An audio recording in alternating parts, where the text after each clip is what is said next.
are living in a very interesting economic time today, perhaps the most difficult and challenging economic time of our history.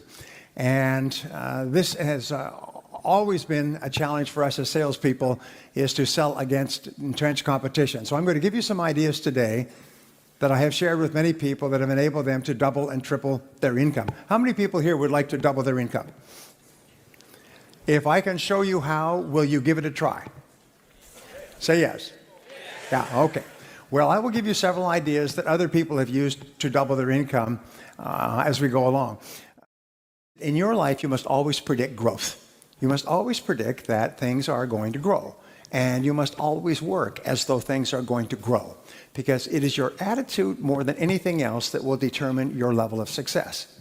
Even when the economy is going down, some people and some companies are doing well. Others are not, because sometimes they believe, well, the economy is bad, so we have to cut back and we have to reduce our activities. And others simply respond by becoming more busy and more aggressive. And that's very important for you and I. Well, many years ago when I started off, I did not graduate from high school, and I could only get laboring jobs. And my first laboring job was washing dishes in the back of a small hotel.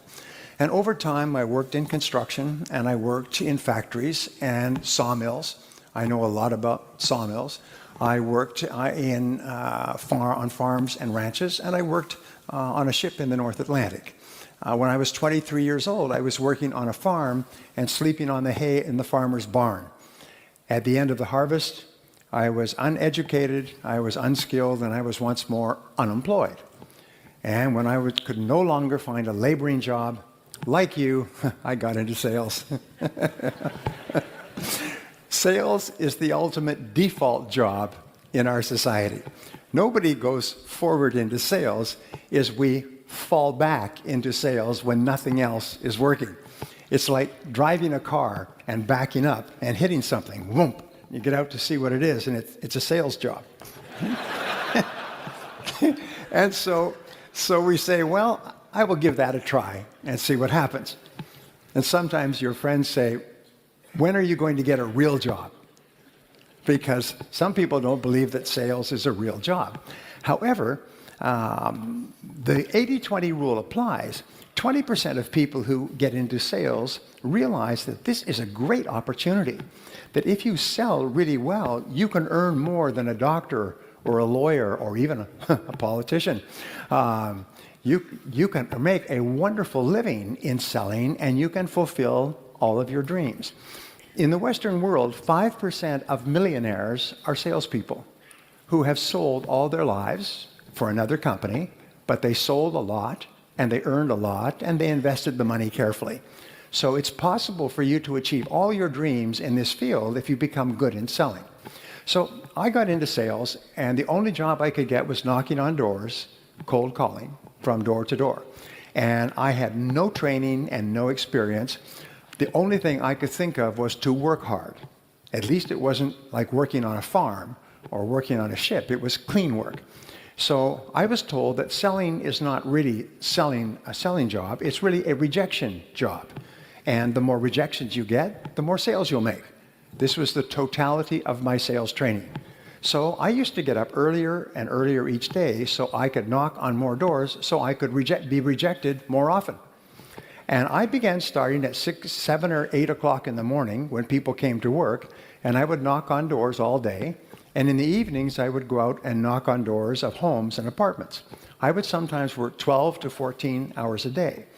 I worked 30 days before I made my first sale. This is not a good way to live, I can tell you that. I was sleeping on the floor of a friend's apartment. I had one change of clothes. I would have to wash out my shirt in the sink at night. I had one tie which came off and clicked back on, and one pair of shoes which were too big for me. So when I walked, it was like walking with swim fins. Ka-plop, ka-plop, ka-flop, ka-flop. And I had to lean forward so my shoes didn't fall off. If I ran, my shoes would fall off. So this was my start. And after about 6 months of knocking on doors and earning just enough to stay alive, I noticed that there was one man in my company who was earning 10 times as much as anyone else. And he wasn't even working very hard. He would start work at 9 or 9:30. He would go out or a client would come into the office, or he would go out and visit a client. He would have lunch with another prospective customer. He would make sales in the afternoon, and he would quit at 4:30 or 5. And he went to beautiful restaurants, and he had nice vacations. He had a beautiful apartment, and he had a pocket full of money, and he had no financial problems, and he was selling the same product that I was selling out of the same office at the same price to the same people under the same conditions. So I did something, about 6 months later, I did something that changed my life. I still recall this changed my life. In your lifetime, by the way, you have experiences, and it's usually an idea or a concept. Something happens and your life goes in a different direction. And this was the transforming moment for me. I took a deep breath and I went and I asked him, what are you doing differently from me? Why are you making so many sales? And he said, well, show me your sales presentation and I'll critique it for you. I said, my what? He said, your sales presentation. I said, you show me yours and I'll show you mine.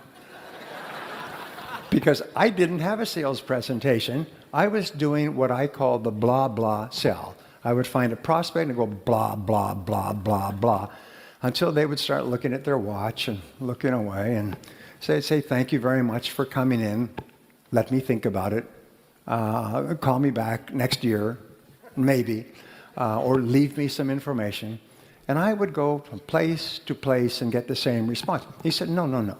He said, there's a process, a logical process of selling. And the process has 7 steps. And the first step is to prospect and to speak to the right people. The second is to build rapport and trust with those people.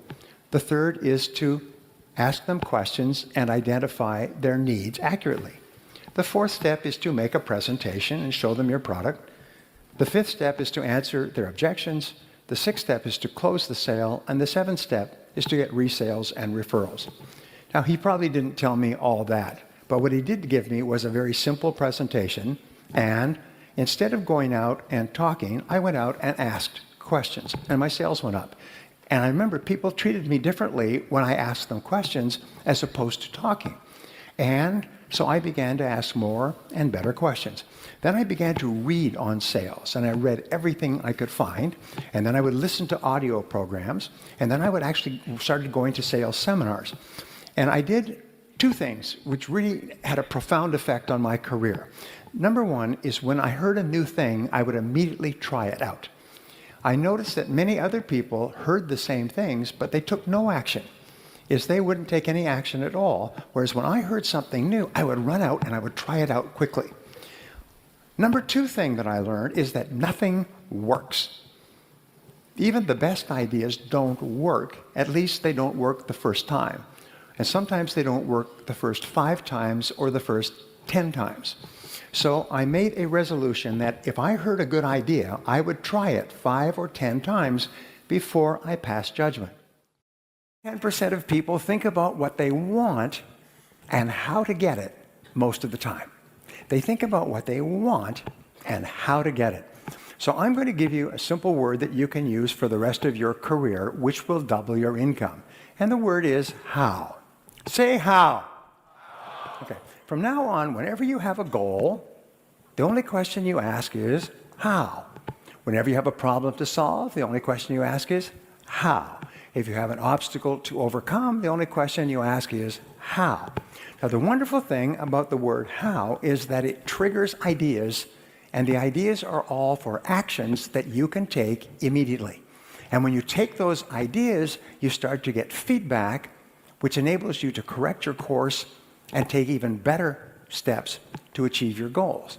So the average person, when they have a problem, complains and blames other people about the problem. Top people, when they have a problem or goal, they simply say, how can I achieve this goal? And they try this, and they try that, and they try something else, but it never occurs to them that they will not eventually be successful. So they think about what they want and how to get it most of the time. But what we found is people in the top 10% in every field think in terms of their hourly rate, how much I earn each hour. Now, this change in thinking changes your entire life. I know because I've taught this principle to thousands of people who literally transform their lives and their incomes almost overnight. If you think in terms of how much you earn in a week or a month, well, then you have a natural tendency to waste time during the day. Monday is a slow day. You're recovering from the weekend. Tuesday, you start to work. Wednesday, the week is almost over. Thursday, you start to slow down. And now it's Friday. Who gets anything done on Friday? We'll do it on Monday. And so people's ability to produce drops. And since 80% of the population thinks like this, if you're not careful, you'll find you are surrounded by people who waste time. The biggest time wasters in the world are other people who want to waste your time. And the way that they waste your time is by talking. Talk. No work, just talk. Or play on the computer, or phone home, check the movies, go shopping, drink coffee, start late, leave early, long lunch hours. How am I doing so far? Does it make you uncomfortable? Say yes. Because it starts to become a habit. Remember, human beings are always trying to do what is pleasurable and what is comfortable. And over time, they do more and more pleasurable things, which are talking to your friends and having coffee and going for lunch. And soon, the average person is not working at all. So when you start thinking in terms of your hourly rate, it transforms your life. And what we have found, and we talked about this morning, is that in terms of your hourly rate, there are only 3 things that you do that account for 90% of your income. In every field, it's always the same. There's only 3 things. When you think of your hourly rate, you have to think of what we call the law of 3. What are the 3 things that you do that pay you the highest hourly rate, that pay you the highest potential income?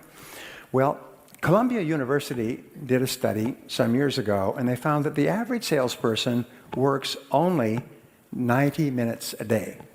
The average salesperson spends all of their time warming up and resting and warming up. The average salesperson makes about 2 calls a day, 1 in the morning, 1 in the afternoon. And in between, they're getting ready, and they're making excuses, and they're drinking coffee, and they're reading the paper, and they're checking their email, reading spam, and so on. But they only work 90 minutes a day. And they did that first study in 1928. They've upgraded the study year after year. The latest one was about 2008. Average salesperson still works 90 minutes a day. And so all sales incomes are diluted down to 90 minutes a day. So we find that there's only 3 things that you do that pay you your desired hourly rate. And they are prospecting, presenting, and closing the sale. Finding new people to talk to, talking to those new people, and getting them to take action. I was working for a large company at the beginning of this recession. And they said, we're bringing you in to our annual convention to talk to our 350 salespeople, national company. And I asked them a lot of questions, which I do. And one of the questions was, what are your feelings about business for the coming year? They say, our business will be down by about 30% this year because of the recession. I said, well, why don't you set a goal to increase your business by 30%? They said, no, that's not possible. Don't you read the newspapers? We are in advertising. Business is down, and business is going to be slow, and we're adjusting to that. I said, well, you know your salespeople only work 90 minutes a day. Why don't you just get them to work 3 hours a day, and you can increase your sales rather than decrease your sales? And he said, no, that's not true. Our salespeople are professionals. They have an average of 11 years of experience. These people have been in the business for a long time. He said, they couldn't possibly be working 90 minutes a day. They work all day long. I said, no, they only work 90 minutes a day. So this is not a good way to start a business relationship. So he said, I've never heard that number. I said, well, unfortunately, it's true. I said, I have a suggestion for you. At this seminar, why don't we hand out stopwatches to all the salespeople, and I'll explain this principle, and then we'll track their workday. So at the seminar, I introduced them to a stopwatch. It costs maybe 5 or 10 euros, and I got them to agree that for the next month, every salesperson, when they went in to see a prospect, they would click on the stopwatch, and when they went out, they'd click it off, and they'd just keep clicking it, and it would keep adding up. At the end of a day, they could see how many minutes they'd spent with customers. And at the end of a week, they could see how many minutes. And they said, great. So the seminar was very successful. And I also said one other thing to this group. I said, you know that 80 or 90% of your prospective customers have never heard of you. They do not know that you exist. They do not know that your product or service can help them. They have no idea. So you can never approach your entire prospect market. So a month after the seminar, about 5 weeks, I got a letter from him. And it said, dear Brian, he said, I'm writing to thank you for your seminar. He said, I have to apologize. He said, the salespeople reported their numbers from the stopwatches at the end of 30 days, and we found that the average salesperson was spending 90 minutes and 42 seconds a day with customers. He said they have all agreed to increase that to 180 minutes. He said our sales are going up at a faster rate than ever before. This recession is not affecting us at all. A year later, he wrote back and he said their sales were up 30% over their best year in history because the salespeople started calling on people they'd never called on. Natural tendencies to keep calling back on your old customers. They started calling on new prospects and spending more time doing it. Well, what I do is I call this face time.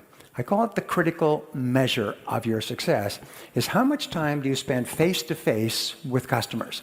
And that's the key to the stopwatch idea, is if you can increase or double the amount of time you spend face-to-face with customers, my promise to you is you will double your income. You see, you cannot control where the sale is going to come from. You cannot control the sales result, but you can control one thing. You can control your sales activities. If you control your sales activities, you put yourself under what is called the law of probabilities. The law of probabilities says that by doubling the amount of time you spend face-to-face with customers, you double the probability that you will increase your income. And so you have total control over your income. Just go and call on more people. Just spend more time face-to-face. If somebody calls you in the office, they should never be able to find you in the office. Do you know why? Because there's no customers in the office. The customers are outside the office.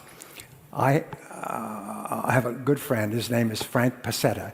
And Frank Pasetta started off as a junior salesman with Xerox many years ago. And he was a very good salesman, and he wanted to be a manager. And so he applied to be a manager. And they said, no, we have no positions available for sales management. He said, I will take any position at all because I want to teach my ideas to salespeople.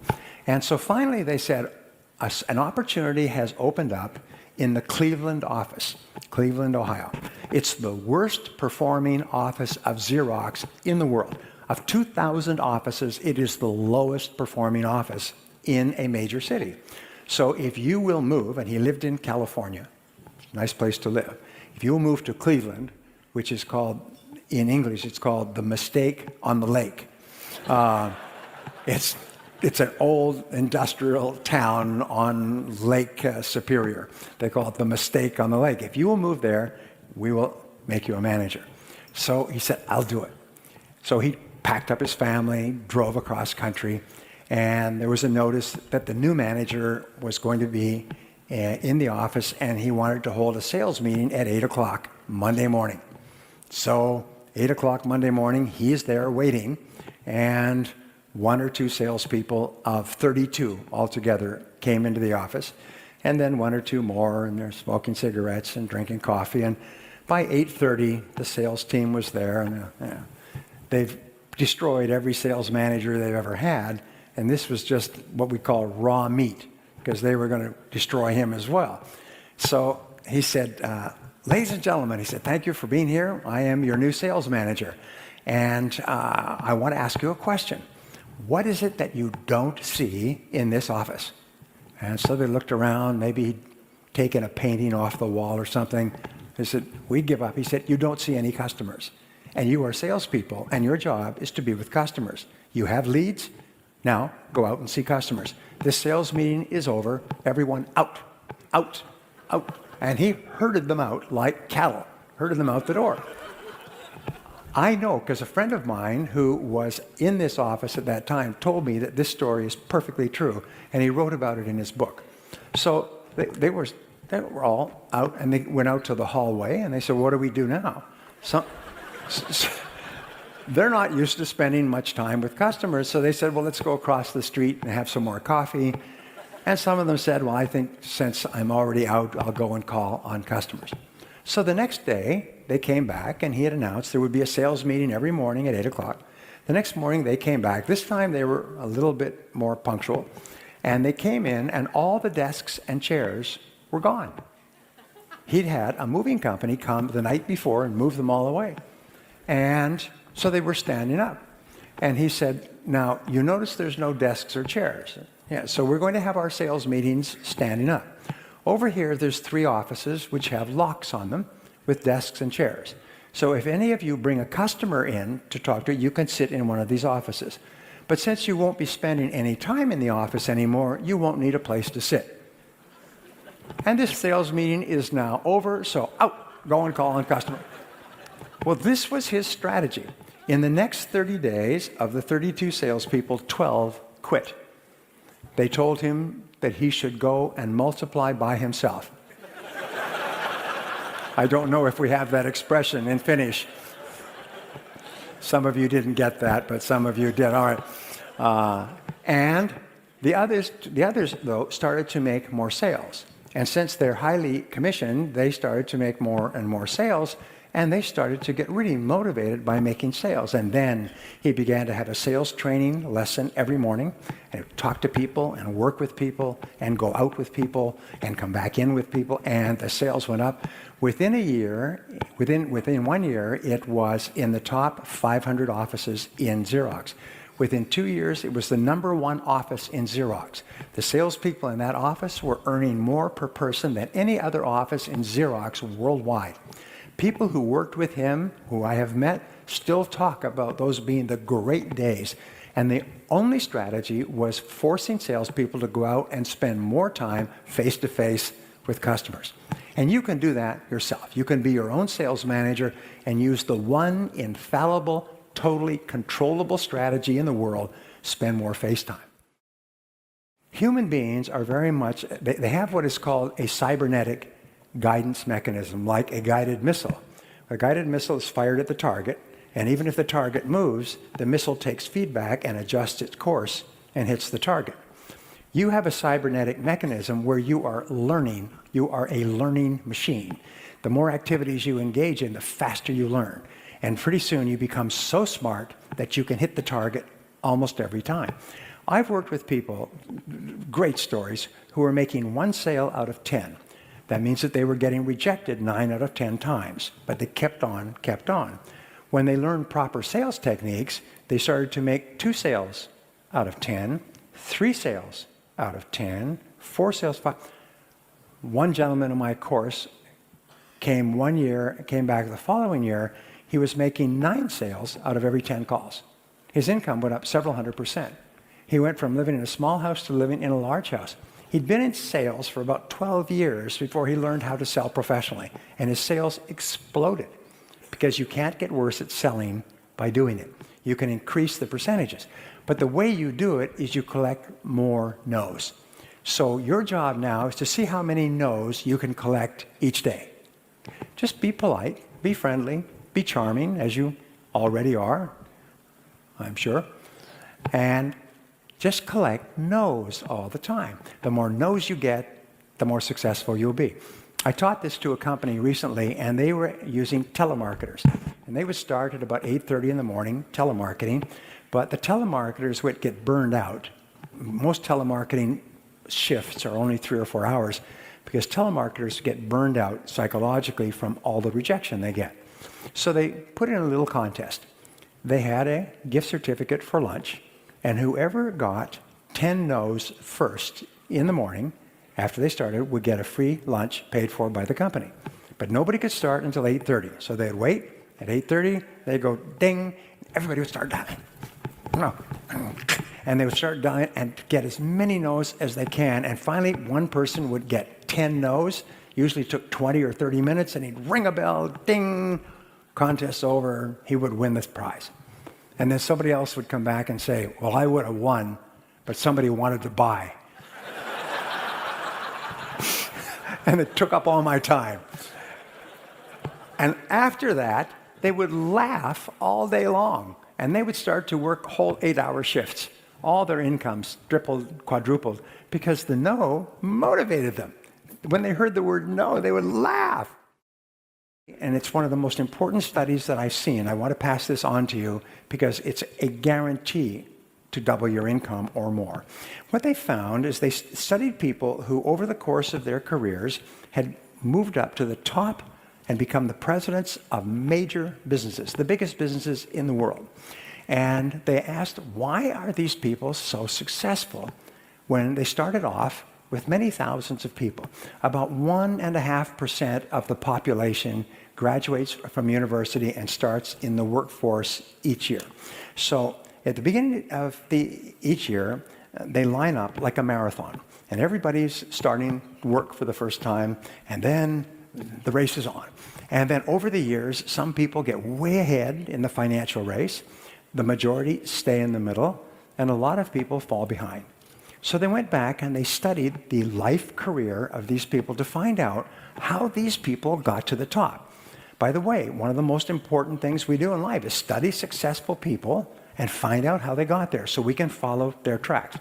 Well, here's what they found in 25 years of research at the University of Florida, and they boiled it down to a single concept called deliberate practice, which means not accidental or occasional, but deliberate, focused practice of a skill. They found that these people had this one quality, just one, is what they would do is at each stage of their career, they would ask, what one skill will help me the most to move ahead now at this stage of my career? If they were working for a large company, they would go to their boss, or they would ask their coworkers, or they would just think themselves. They would look at the top people and say, what are the top people really good at? And then they would pick one skill like a sniper. They'd pick one skill, not a lot of skills, just one, the one that would help them the most. And they would write it down as a goal, and they would make a plan, and then they would work on developing that skill. And they would work every day on that skill until they had mastered the skill. How would they know when they had mastered the skill? People would start to say, you're very good at that.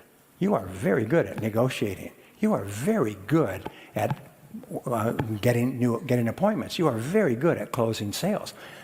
People would start to compliment them on how good they were. And at that point, they said, okay, now I own this skill. Now, which one skill will help me the most? So I'm going to give you just a quick exercise. This exercise is life-changing if you take it. Ask yourself this question. If you could wave a magic wand, it's my magic wand, and overnight you could become absolutely excellent at any one skill in your business or your life, what one skill would help you the most to double your income? If you could become absolutely excellent overnight, what one skill would help you the most to double your income? Please write it down. What's the one skill? Write it down. So position yourself in your mind as a helper. You're there to help them, not to sell anything. That takes the pressure off of you, and it takes the pressure off of them. You're almost like a doctor of selling. Now, if you go to a doctor in Finland or anywhere in the world, doctors always follow a 3-part process. If a doctor does not do this, it means that the doctor is not a good doctor. The first part of the process is what? When you go to a doctor, what's the first thing they do? They do an examination. You can imagine going to a doctor and you say, hello, doctor, I've got stomach pains. And the doctor says, okay, let's do some surgery. Or, okay, here's a prescription. Take these pills. You say, well, you can't do that. You have to examine me first. You have to find out what my need or my problem is before you make a recommendation. What is the second thing that a doctor does? Second step in the process. It's a diagnosis. And the diagnosis is where you take what the patient has told you and the results of the test, and you say, this is our problem.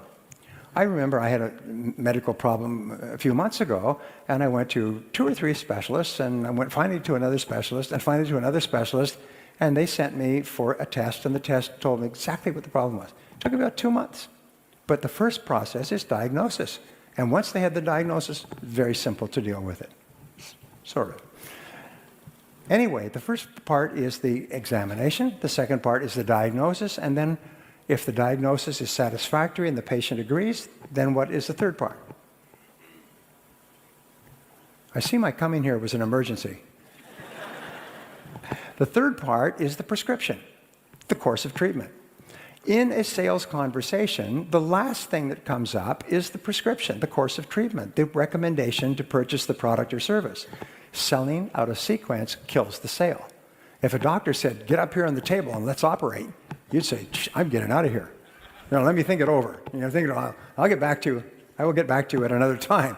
You would flee if the doctor tried to give you a prescription or a course of treatment without doing an accurate examination and diagnosis. So from now on, see yourselves as doctors of selling. Stage number 2 in selling, and it's part of stage number 1, is to establish rapport and trust, credibility. And you establish rapport and trust by focusing on the relationship rather than on the sale. The very best salespeople are the ones who form the very best relationships with their customers. They make it clear to their customers that they like them and they care about them, and they ask them questions. At the Harvard Business School, they came to this conclusion a few years ago that in the 21st century, all selling would be relationship selling. All success in business will be based on relationships. Your very best customers, I can tell you, are the people that you like and the ones who like you.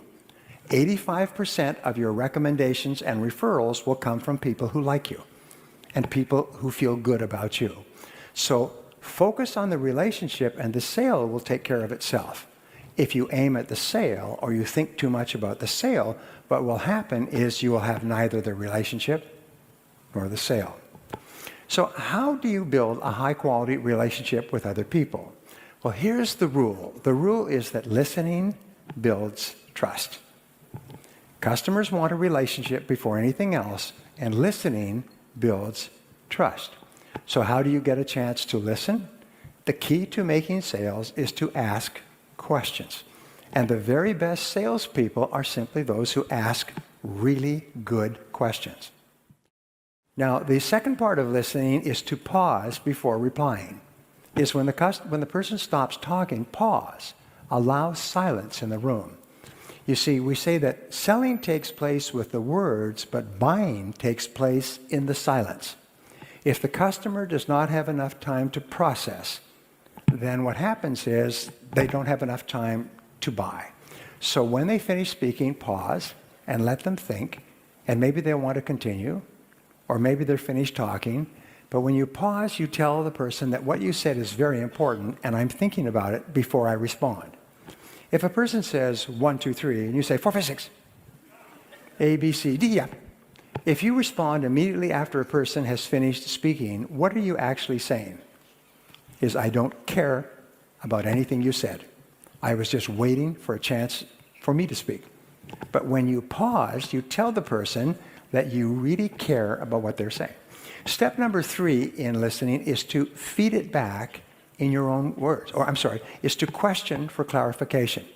Never assume that you know what the customer really means. The most powerful words in sales in every language are the words, how do you mean? Or how do you mean exactly? I'm doing this, or I'm doing that, or I want this, or I want that. Well, how do you mean exactly? It costs too much, or I can't afford it. How do you mean? Whenever you ask the question, how do you mean, the customer will expand and give you more information. And then you can say, well, how do you mean exactly? Every time you ask the question, the customer will tell you more information. They'll express themselves. They'll give you more information that you need to make a sale. And each time you ask a question, you get a chance to listen, and listening builds trust. The fourth key is to feed it back in your own words. Is don't just jump in with an answer. Say, well, let me be sure I understand what you're saying. This is what you're doing now, and this is what you're trying to do in the future, and this is your concern or your question. Is that right? And they'll say, yes, and this is proof that you were really listening. And people are immensely flattered when you can feed it back in your own words. So those are the 4 keys. Listen intently, pause before replying, question for clarification, and then feed it back in your own words before you speak. So I'll give you a technique, by the way.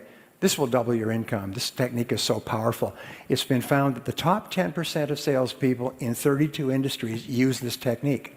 And you teach this technique to people, and they won't use it. But in every audience, I say, does anybody use this technique? And there's always be somebody. I'll say, how does it work? And they'll say, it's like their seat was electrified. They'll go, customers love it. I mean, and it's a very simple technique. It's called the agenda close. The agenda close is where you close the person on an agenda. So for example, what you would do is you would say, Mr. Prospect, I know how busy you are, so I've prepared an agenda for our meeting. That now positions you as a professional. It positions you as a consultant. An agenda. You see, only professionals use agendas. Non-professionals go in and just talk. So what you do is, I've prepared an agenda for our meeting, and you take a piece of your stationery, this is Nordic Business Forum, and you write agenda for meeting with the person's name, correctly spelled, very important, and the time and date. And then you have 5 or 7 questions. Odd numbers are better than even numbers. 7 is one of the most powerful cosmic numbers. So I always think in terms of 7s. So you have 7 questions. And so I've prepared an agenda for our meeting, and you space the questions over the page so a person can take notes. You write it in large print so a person does not have to get a magnifying glass to read it. And then there's 1, 2, 3, 4, 5, 6, 7. Well, customers are astonished. They take it like this, and it's got their name and their time and their business on it. And they sit, and then you have a copy yourself. You say, if we can just go through these questions, then you will know and I will know if this is a good idea for you or it's not. And at the end of the series of questions, you say, well, it looks like what we're offering and what you need seem to fit together pretty well. Can I show you some of the details? And then you shift gears and you shift into the presentation. Now, just like identifying needs accurately is the turning point or the hinge on the gate or the door, the presentation is where the sale is made. You make the presentation by presenting your product or service in a special way. And this is worth $1 million to you over the course of your career. This one piece of advice is, people don't care what your product is. They don't care about you. They don't care about your company. They don't care about the background of your company, and they don't even care what the product is. People don't care. The only thing they care about is what this product or service does for me. You know, if you have a little child, the child says, me, mine, me. All customers care. They're just children with better excuses. All they think about is me. What do I get? What's in it for me? And what they want is, they want a change in their life. They want an improvement in their life, a result, a benefit, or highest of all is a transformation. They want to be transformed. There is an ABC theory of motivation that applies to selling. And A in English stands for antecedents, or what happens in the past. B stands for behavior, and C stands for consequences, what happens as a result of buying. Here's the rule. 15% of buying behavior is determined by the past. 85% of buying behavior is determined by the anticipated future. What is going to happen as a result of me buying? So, as we say, if you are selling a tour to the Canary Islands, spend 90% of your time talking about the destination and only 10% talking about the plane that you fly to the Canary Islands in. Most salespeople spend 90% of their time talking about the plane and only 10% of the time talking about the destination. Imagine if you went to a travel agent and you said, I want to take a vacation to the Canary Islands, and they said, well, let me show you how this plane works. And they take out a diagram of the airplane you're going to fly on, and how you walk up the rampway, and where you sit, and the food they serve, and the movie. You think, I don't want to hear about this. I just want to know about the islands and the palm trees and the ocean and the warm water and so on. So talk 90% about the change that will take place in the customer's life. Now, going back 6,000 years to ancient Sumeria, when they first began the first open markets, customers have only bought one thing in 6,000 years. Can you guess what it is? Well, the answer is improvement. Customers only buy improvement. The reason they buy is that they feel that the quality and quantity of the improvement will be greater than the cost and the trouble of using it or learning how to use it.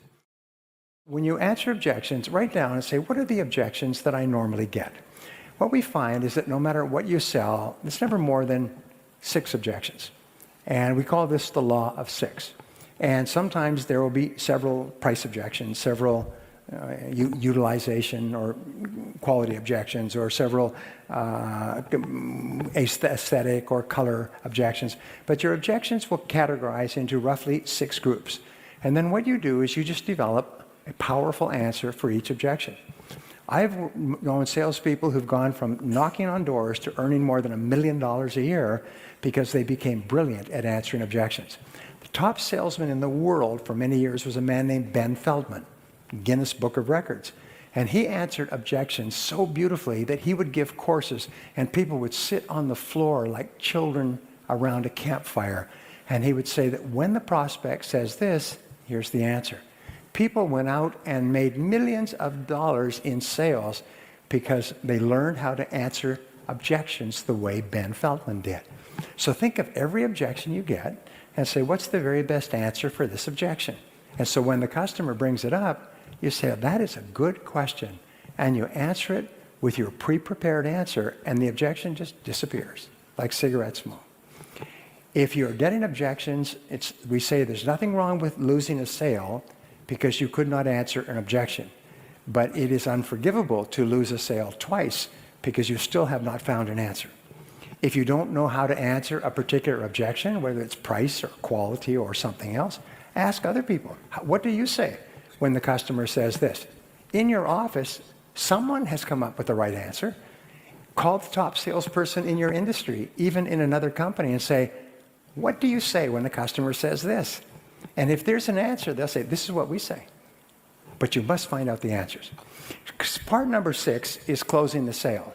And closing the sale is simply, I'll give you the simplest of all closing techniques. It increases people's sales by 5 or 10 times, and it's called the invitational close. The invitational close says that when you have made your presentation, you ask the customer this question: how do you like this so far? If the customer says, well, it looks quite good, you say then, why don't you give it a try? Why don't you give it a try? When you ask a customer the invitational close, most powerful closing technique ever discovered, why don't you give it a try? The customer can only say, well, sure, I'll give it a try. Or they can say, well, no, in which case you ask, why not? Why not? Now, a second closing technique is called the reverse close. And when a prospect says, why don't you give it a try? And the prospect gives you an answer, you say, if we could take care of that for you to your complete satisfaction, would you give it a try? So you say, if we could, would you? If we could satisfy you on that, would you take it? The prospect says, yes, if you could satisfy me. You say, then what would it take to satisfy you on that point? The most important word in life, for success, the most important word in sales is the word ask. Ask politely, ask confidently, ask warmly, ask charmingly, but ask for what you want. Ask the customer to take it today. Ask the customer, invite them to buy. Ask them why they're hesitating. But don't be afraid to ask. Remember, before you ask, the answer is probably no. If after you ask, the answer is still no, you've lost 10 seconds out of your life. So don't be afraid to ask. And the more you ask politely, ask confidently, ask courteously. The more you ask, the more confident you'll become, and the more sales you'll make. The last point has to do with getting resales and referrals. And resales and referrals are really the key to your future. And the way that you get resales and referrals is you ask for resales and referrals. Do you know anyone else who might be interested in this product or service? And always ask your happy customers if they'll give you the names of additional people. As I say, the most important key to success in selling is to ask. So let me wrap up with just saying this. IBM did a study when they got into trouble in the 90s, and they paid $3 million for a major accounting firm to come in, or major consulting firm to come in and study their company nationwide. And the accounting firm came back and said, "We have found the reason for your problem." And they said, "Well, what is it?" They said, "Low sales." They said, "Yes, we know that. What's the solution?" They said, "High sales." And they said, "Well, thank you very much, but this company, it's called McKinsey & Company, but one of the best management consulting companies in the world, they always have an answer, and the answer always works." They said, "The answer is to get more of your people out into the field, face-to-face with your customers." So IBM had 400,000 staff. They took 100,000 engineers, they put them through a crash course in selling, and they put them out on the street calling on those 80% of customers that nobody had ever called on. And IBM in 1 year turned around like a great ship in the ocean and became one of the most successful businesses in the world. So the last piece of advice I can give you is to get out there, spend more time face-to-face with more customers, and don't be afraid of the word no. Thank you very much.